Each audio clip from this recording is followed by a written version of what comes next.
Billahi minash shaitanir rajim. Bismillahir Rahmanir Rahim. Assalamu alaikum, brothers and sisters. Welcome to the Salat program, part 7 of Salat. As in part 6, we discussed about intentions. We touched on the aspect of riya. Riya in English means ostentation. And I gave an example of what riya is where you do something which should be for the right intention, but it's applied for something else. Just like in Salat, you should be performing Salat for your Creator, but you do it to show His creation and to gain something from His creation, rather than using that Salat to gain from the Creator Himself. So I touched on 4 parts of where riya, ostentation, can be found in Salat, and we continue on from there. So you can do riya even where you read Salat, the location of where reading Salat, like for example in the mosque. The first line to show people that she reads namaz in a mosque. Now, for example, you stand at the first line of Jamaat to show people that you are here quickly and you're regularly there and you're the first person stand on the first line. So this is a riya in the location of where you perform Salat. 6 is riya on time of Salat. What does that mean? That means that to show people you read Salat on time. For example, if you read in Jamaat, you come to the mosque on time, and but your intention is not to come on time to show Allah that you're coming on time, but you're showing His creation, His worshippers, that you're coming on time because you want something from them. But when you're alone, you delay coming on time. So to check if it's riya is if when you're not with the public and you're alone in your own house, and do you read Salat on time if you're alone? If you read it on time even then the reading on time in the masjid has no difference, then that is not riya. But if you see a difference, and you see a difference in your intention, then there is riya inside that worship. And again, riya is an intention that invalidates our Salat. The 7th point is in the state of Salat. What does that mean? In a state of Salat, you do riya. For example, you might extend the duration of your ruku, you're bowing down to Allah, or you extend your prostration because you have seen someone enter your room or the mosque, or you want to show people that you delay your rukus and your prostrations for Allah, not for Allah, but to show them you're doing this for Allah because you want to gain something from them. Again, this is in the condition of your Salat. The state of your Salat has riya now, and this is also makes the Salat invalid. The 8th point is riya in the prerequisite stuff, pre-requirements of performing the Salah. So you have riya prior to reading the Salat. For example, cleaning your clothes to show that you are very religious, you are very concerned about your Salat by cleaning your clothes, by cleaning the turba, the sijdega where you put your forehead on to prostrate, etc. So namaz, but for that action, if you read your salat will not be batil for this action because it's prior to reading the salat. But it is a sin, but it will not invalidate your salat. So this riya is riya prior to reading salat. So you do some actions prior to reading a salat. And once you start your salat, and if you don't have any intention during your salat, then that salat is valid. But the prerequisites of reading the salat, whatever you did, for example, as I gave you those examples, then you will get a sin for that. And the 9th point, riya after salat. So One we said prior to reading Salat, one was during Salat, and the other one is after Salat. Can you do Riya after Salat? Yes, of course. For example, after finishing Salat, and then you realize there were a lot of people paying attention to your Salat. So there were a lot of people that were looking at your Salat, and you then feel proud, or you feel something inside you that doesn't humble you. Again, your Salat is valid, but it's a sin to do that. So we said 8th point, we've said the 9th point. Now the 10th point is, so Riya during Salat, but not to do with Salat. So this 10th point is Riya during Salat, but not to do with Salat. So what can that be? Now, what does that mean? That, for example, we have a tradition of Imam Ali, where Imam Ali gives sadaqah during his ruku in Salat. Now, giving sadaqah, giving charity during Salat is in itself is not part of Salat. It's not part of the worship of Salat. But if we perform this kind of action during Salat, we give sadaqah like Imam Ali gave in Salat, and then feel proud or feel a riya coming in us, then that will not invalidate the Salat, but it is a sin, as I explained. So the Salat will not be cancelled, but however, that sadaqah that you gave will be invalid, because you didn't do it for Allah but to show other people. Riya in which ourselves are being careful because fear of other people looking, nothing wrong in this. So for example, we are being careful of how we perform our Salat, how people see how we perform our Salat. That is not Riya, and that will not invalidate our Salat, because our intention is not to gain something from those people, but it's to protect our reputation. So protecting our reputation while reading Salat has nothing to do with Riya or ostentation, and hence our Salat is valid. Point 12, which is ujub. Ujub is being proud or being happy of our own performance. So this is not Riya now. There's a difference between ujub and Riya. Riya is temporary, but ujub can be permanent, can be long term. Why? Because while we're doing the Salat, our Riya only lasts till that Salat is being performed, because we want to show the people our Salat. So when Salat finishes, Riya also finishes. But ujub will be during Salat and after Salat, and even prior to Salat, because we are happy, or we are proud, or we are so proud of the way we perform our Salat. The example is, for example, when we look at ourselves in the mirror and then think we fall in love with ourselves, we like ourselves, we think we're the best, we're more handsome than anything else, then that is ujub. That is not Riya, and that will not cancel the Salat, it will not make the Salat invalid, but it is an ugly action, it is an ugly thought, and it will make us perhaps not reach the proximity of Allah.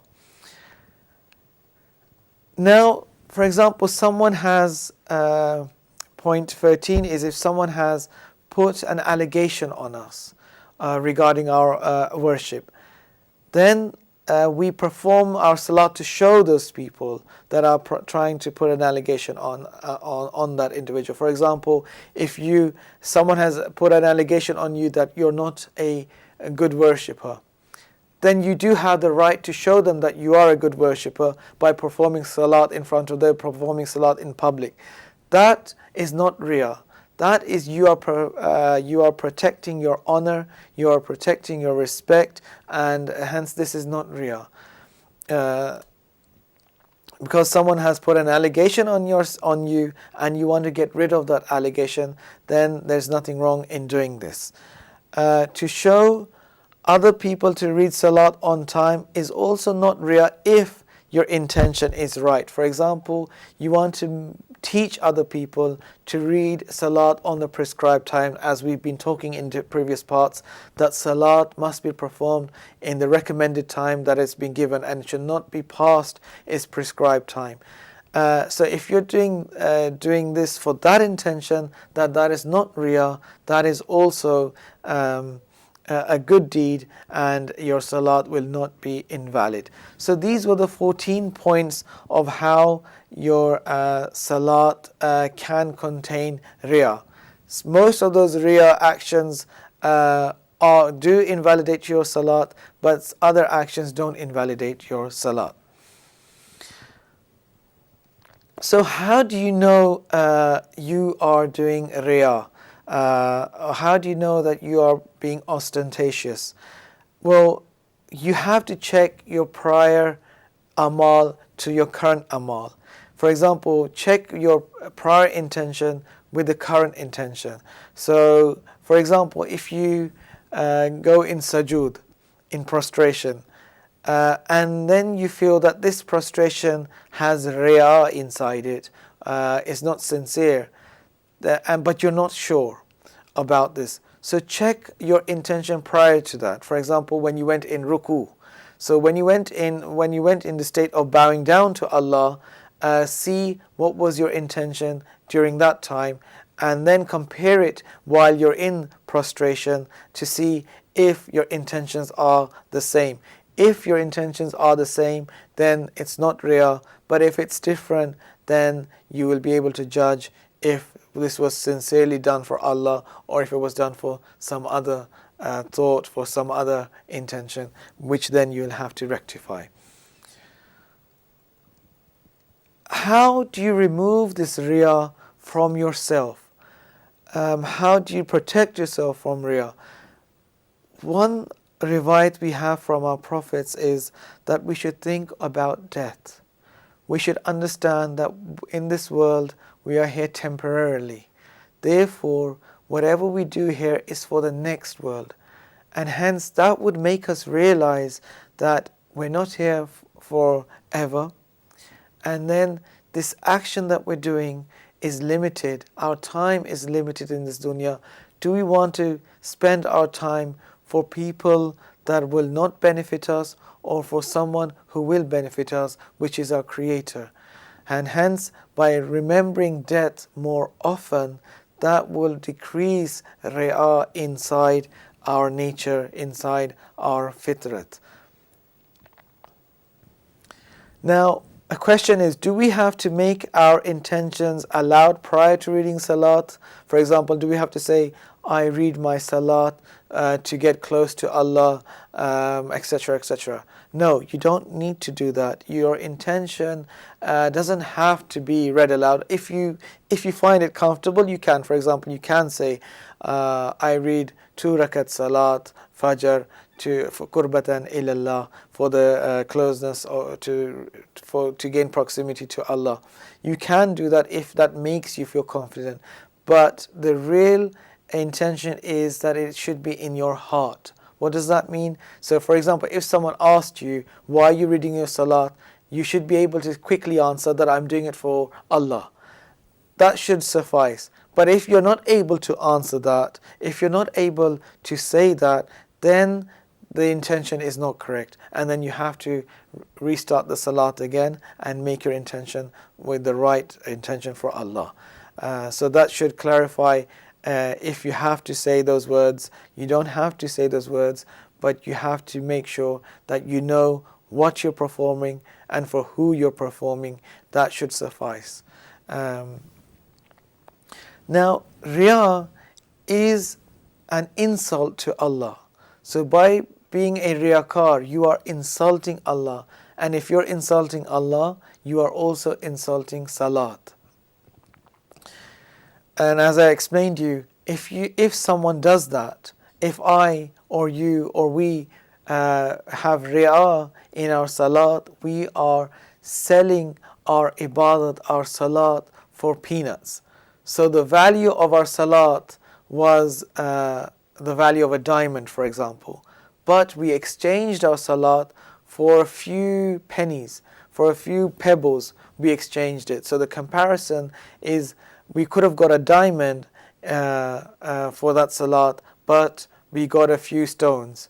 Why? Because this salat should have been directed towards our Creator, our Allah, but we directed our salat to His creation, who have nothing to give us other than misery and pain. So this is something that we should understand and we should take note of. We have a saying from the Prophet that this action, ri'ah, bad intention, the intention for something else other than true intention, is more dangerous than the corruption of Dajjal. We all know who Dajjal is and the fitna of Dajjal that we will face. So we have a riwayat from our Prophet, may peace be upon him, that this riyah action is far more worse than the fitna of Dajjal. So this should give you an idea of why our urfa spend so much time in fixing their intention, to make sure riyah is not in there, it's not for anything else other than for Allah. Hence, this should give us a good idea of how we should fix our intentions. Everything needs niyah and not niyat. What does that mean? Everything needs an intention, and nothing comes into action or existence without intention. Because if we don't have an intention, we're not able to bring into existence anything. Even Allah intended something, and that intention comes into play. So we must understand that our salat will not bring the right results if we don't have the right intention. So intention, as I said, is the basis of every action, of everything that comes into existence. So intention is the first step of bringing something into existence. For example, we came into existence because Allah intended it. Because of His intention, an existence has come into existence. For example, ourselves or whatever we see in this world is because of His intention, Allah's intention of bringing it into existence. It came into existence. Now, I think I have covered all that I could cover in Riyah. I would now like to bring in some examples of how our urafa, our ulama, worked on this kind on intention itself. How did they fix their intentions? How did they protect themselves from riyah? For example, before I go into that, I think I should also touch on the example of the horse. We have an example of a horse. There was a rider who owned a horse, and he was passing through a lake. And all of a sudden, it was the middle of the night, the moon was reflecting, and the horse stops in the middle of the lake and doesn't move forward. And the rider tries as much as he can to get the horse to move from the lake to the shore, but the horse wouldn't budge. So the rider is worried why this horse isn't moving from its place. And then he realizes that the horse is looking at its own reflection. And because it's looking at its own reflection, it doesn't want to hurt its own reflection. It doesn't want to hurt itself. And it's so in love with its reflection that it stays in the same place. Then that rider moves the water with a stick so that reflection disappears, and hence the horse is able to then cross the lake and come to the shore. So what was obstructing the horse was his own reflection, himself, his own love, his ego. So this was what was stopping the horse from crossing over. And we have our nafs, which is also like a wild horse. And we need to fix our nafs by the right intention. we will not able to cross or reach the proximity of Allah unless our niyat, our intention is pure and sincere. And hence, Riya should not be in that intention. So this I hopefully should give you a better example. Now, moving on to some of our Ayatullahs, our Urfa, how did they control their Riya? For example, Ayatollah Qumi, he moved to Qum after, but prior to that he was in Mashhad, and he used to read his salat in the shrine of Imam Raza alayhi salam, and over there he would read the Jamaat. In the masjid he would read his Jamaat was Masjid al-Gohar Shad. If you've been to Imam Raza's grave, Imam Raza's shrine, you will see that there's this masjid called Masjid al-Gohar, and a lot of people read their salat there because it has a lot of sawab, it has a lot of merit if you read your 2 rakat namaz over there. So he was the Imam Jamaat of that masjid. When he started his Jamaat, only a few people, maybe 5 or 6 people, will come and read behind him. And gradually this number increased to thousands. And then the whole masjid will be full of those people reading behind him his salat. In his heart, a little bit of riya entered, where he thought, oh, I'm reading my salat, so many people are reading behind me, I'm such a big imam, I'm such a big shot. And when this thought entered his heart, he realized that this is riya entering him. He immediately stopped leading the Jamaat. So you see how our ulama, our ayatullahs are so careful of making sure that their worships are only for Allah and there's no interference in riya or any kind of ujub that can be a disaster for their salat. So this is one example of our ayatullah. Another example is of Ayatollah Tabatabai. He was enough talented, he had enough knowledge to be a Maraja. We currently have a few Marajas. So in his time, he was given the opportunity to become a Maraja. But he didn't accept Marjiyat. He didn't accept leadership.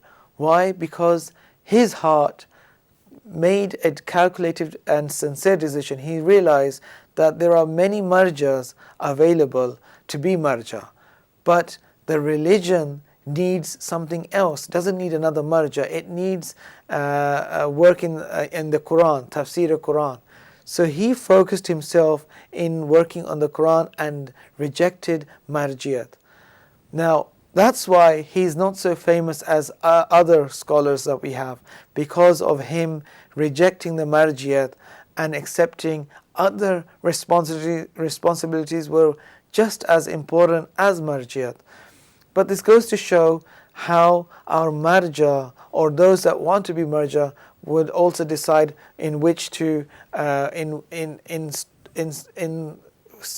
selecting an ibadat which is sincere for them, in selecting an ibadat which is more useful for the religion, for Allah, for us, than for themselves. So he could have become a marja, he could have become someone famous, but he rejected that for something that was sincere to Allah. And then he wrote the most famous and used tafsir al-Quran that we all utilize, and we all gain benefit from that tafsir, and is well renowned in the world, especially in the Muslim scholar circles.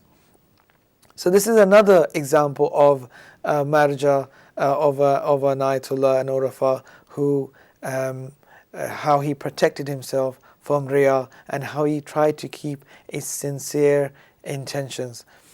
Another example is of Ayatollah Karati, who is very famous in Iran, who also had the potential to become a very big scholar, but he left that to aside and started preaching people from all walks of life, and wouldn't care about protocol or how he was accepted. He would go wherever he could. He would sit on the ground. He would sit on the wherever he can, and would preach Islam, would preach the young, the youth in all kind of circumstances. And again, that was to help in the cause of Allah, to give guidance in the cause of Allah, and hence he also didn't get to the position of marjiyat. So these are three examples I've given you as to how our ulama, our urfa would protect themselves, and how they would make their intentions sincere by making sure that it's not for their nafs, but it's for their Lord, their Creator, their Allah. And I think this should give us a good idea of how we should be careful in our intentions, in our niyats. Because our salat depends on that. Our salat ensures us that we can get to the proximity of Allah. Prophet of Islam says, all the people on the Day of Judgment will be gathered according to their intentions, according to their niyats. For example, a riyakar person will be the worst person on the Day of Judgment, because he got to perform the wajibats, he got to perform the worship of Allah, but from his hands he wasted that worship, because it will be said to him that you did not perform it for Allah, so don't expect the reward from Allah. Go get your rewards from those people that you prayed for, that you wanted to show. So for example, if I showed my salat not for Allah but for some other people, then Allah then will say on the Day of Judgment to me, don't expect this reward from me, but expect it from the person who you wanted to show the salat, or the people you wanted to show the salat. And do remember, dear brothers and sisters, that Allah is generous and merciful, and His creation is not as generous and merciful as He is. Therefore, our intentions should be for Allah sincerely and solely for Allah. And I think, brothers and sisters, I've covered most of the aspects on niyyah that I could cover. I don't think I have anything else to say about niyyat and intentions. If you do have any questions that you would like to ask me, the number is provided, and if you feel that your niyyat your intentions is maybe not sincere, do not hesitate to contact on the number provided. I will try to help you and guide you in how to fix that niyat. But you will be able to do that yourself by just questioning why you're doing this action. Is there something else in this action that could be for something else other than Allah, or for Islam itself? Thank you very much, brothers and sisters. We have run out of time, and again, I will see you in the next part, in which we will talk about Takbiratul Ihram and how its significance is in Salat. So Takbiratul Ihram is when we say Allahu Akbar, and what does that mean, how important this is in Salat, and we will touch on those aspects. Assalamu alaikum. Goodbye.